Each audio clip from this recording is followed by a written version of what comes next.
Hello नमस्कार साथियों, हवियो कैसे हैं आप सभी लोग। साथियों, आज हम लोग फिर से आपके सामने हैं और आज हम लोग देखने वाले हैं हमारे क्लास 12 का जो चैप्टर स्टार्ट हुआ था, chapter number 4, principal of inheritance and variation.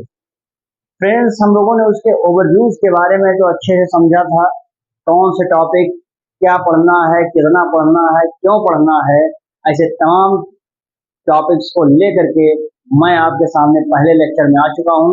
साथियों, आज हम लोग बात करेंगे, लेक्चर नंबर 1 शुरू होगा।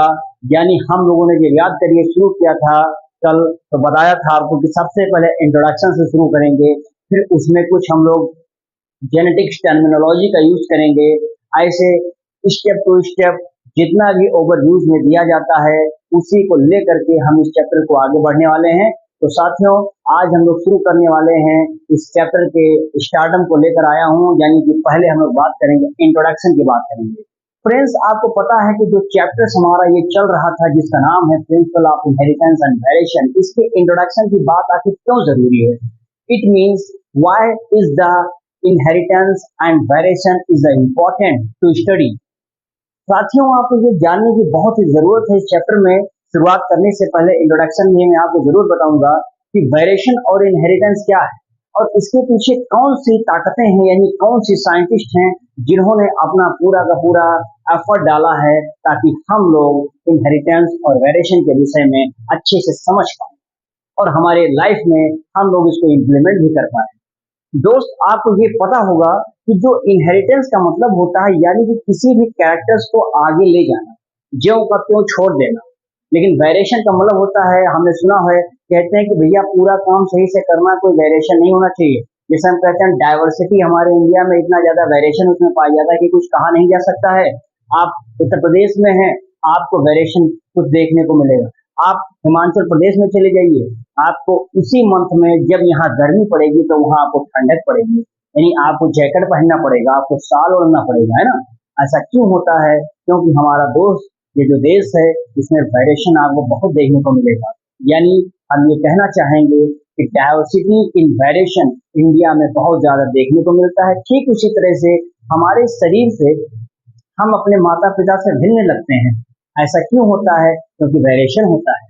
हम अपने भाइयों से अलग दिखते हैं। ऐसा क्यों होता है? क्योंकि वेरिएशन होता है। और हम जब बात करते हैं, हमारे जो ट्रेड्स होते हैं, हमारे जो लक्षण होते हैं, हमारे जो कैरेक्टर्स होते हैं, जब ट्रांसमिशन इसका पेरेंट टू ऑफस्प्रिंग में होता है, लगभग कह सकते हैं कि लगभग लगभग सेम ही चला जाता है। That is called as the heredity.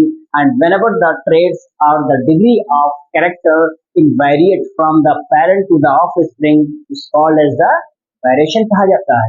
साथियों, जेनेटिक्स एक ऐसा टर्म है जिसमें आपको ये देखने को मिलेगा कि जेनेटिक्स में दो चीजों का हम डील करते हैं, यानी हम कह सकते हैं whenever we are studying of two things यानी वेरिएशन एंड हेरिडिटी। साइंस के जिस ब्रांच में हेरिडिटी और वेरिएशन का अध्ययन होता है उसको जेनेटिक्स कहा जाता है। जेनेटिक्स को सबसे पहली मर्तबा देखा था विलियम वैटसन साहब ने। विलियम वैटसन ने बताया कि हाँ, ये जेनेटिक्स है, इसमें वेरिएशन पढ़ेंगे, इसमें हेरिडिटी पढ़ेंगे। दोस्तों, ये हमारे लिए कह सकते हैं कि modern father of science, father of genetics के रूप में जाने जाते हैं। और जो रियलिटी अगर हम देखेंगे कि who is the father of the genetics, तो हम बताएंगे ग्रेगर जॉन मेंडल साहब हैं। ऐसे तमाम वैज्ञानिकों ने अपने जीवन के बहुत सारे अच्छे अच्छे जो उद्देश्य थे हमें सिखाने की, उन्होंने बहुत बड़ा अपना एफर्ट डाला है इस चैप्टर में। अभी आपको बहुत सारे वैज्ञानिक इसमें मिलेंगे, जैसे अभी जॉनसन साहब मिलेंगे जिन्होंने जीनोटाइप फिनोटाइप के बारे में बताया, जिन्होंने लिंकेज के बारे में बताया। ऐसे तमाम टेक्नोलॉजी टर्मिनोलॉजी आपको जेनेटिक्स में देखने को मिल रहा है। देखिए दोस्तों, जब जेनेटिक्स की आप बात करते हैं तो आपको सिर्फ डिपेंड होना है जीन स्तर पर। यानी हम कह सकते हैं whenever you are discussing about the genetic level, ये जेनेटिक्स के अंतर्गत आएगा। इसी में आपको बहुत सारी छोटी छोटी बातें समझने को मिलेंगी, बशर्ते आप अब इस सेशन को शुरू से अंत तक बने रहिएगा, वीडियो स्किप नहीं करेंगे, चीजें सीखने को मिलेंगी। और जो भी दिक्कतें आती कमेंट बॉक्स में क्वेश्चन अपना जरूर डालेंगे जिससे हम उसको सॉल्व कर सकें। और वीडियो अच्छा लगेगा लाइक कमेंट से जरूर कर देना है, और जो वीडियो को सब्सक्राइब नहीं किए हैं वो आप लोग सब्सक्राइब भी करेंगे। तो अपना नोटबुक निकालिए और नोट्स भी बनाते चलेंगे मेरे साथ। ये सेशन बहुत बड़ा तो नहीं कह सकते हैं, लेकिन हाँ छोटा ही होगा, लेकिन छोटा ही सेशन होगा, लेकिन बहुत अच्छी अच्छी चीजें आपको जानने को मिलेंगी। तो दोस्तों, आइए रेडी हो जाइए, नोटबुक निकालिए और चलिए स्टार्ट करता हूं मैं।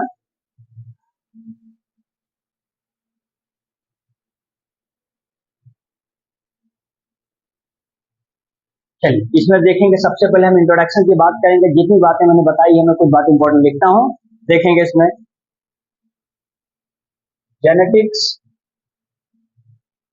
Is a branch, is a branch in which we deal, क्या करते हैं, we deals with with किसके बेटा, किसके बीच की होगी, हेरिडिटी एंड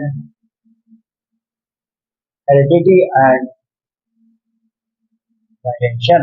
यानी इसमें हम बेटे क्या बात कर रहे हैं, हेरिडिटी और वेरिएशन का अध्ययन करना जिस साइंस के जिस ब्रांच में होता है उसको क्या बोलते हैं, जेनेटिक्स के रूप में जाना जाता है। यानी हम कह सकते हैं कि जो जेनेटिक्स होता है, जेनेसिक जो टर्म होता है, फर्स्टली गिवन बाई, अभी मैंने आपसे बताया, गिवन बाई विलियम बैटसन, या इसको हम दोस्तों डब्ल्यू बैटसन भी कहते हैं, डब्ल्यू बैटसन के रूप में जाना जाता है, ठीक है ना। अब मैं इसमें अगर बताता हूं कि ये हेरिडिटी और वेरिएशन में क्या अंतर है, कैसे डिफाइन करेंगे, तो बता देंगे यहाँ पे, ट्रांसमिशन ऑफ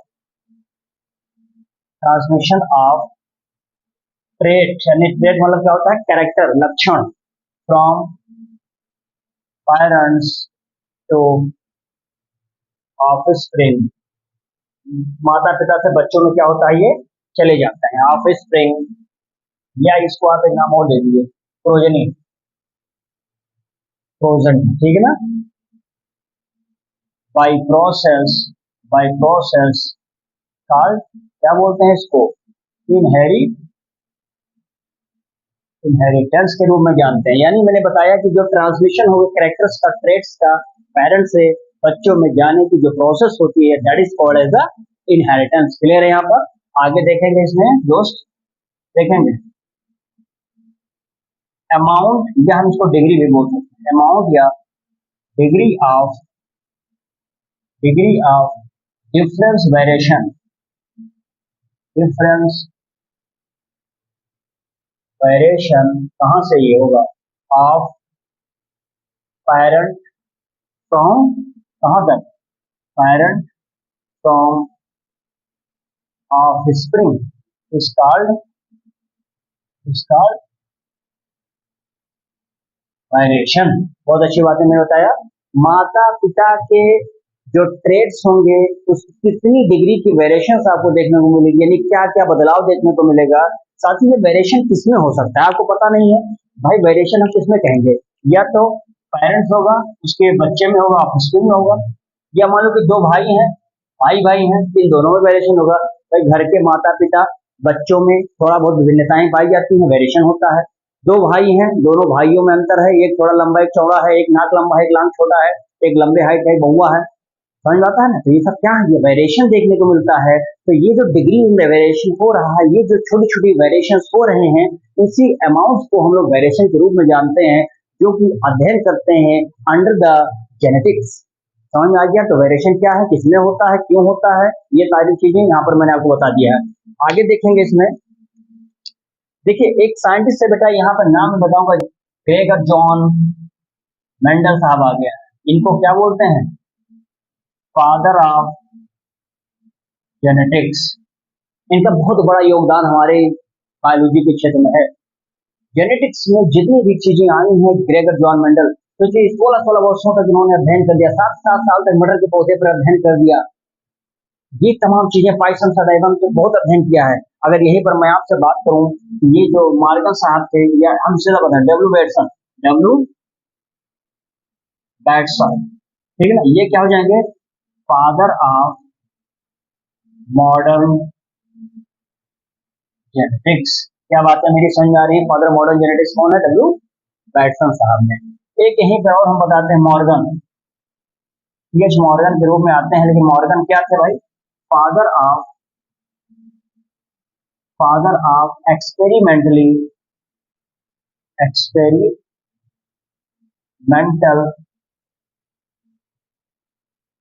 जेनेटिक्स एंड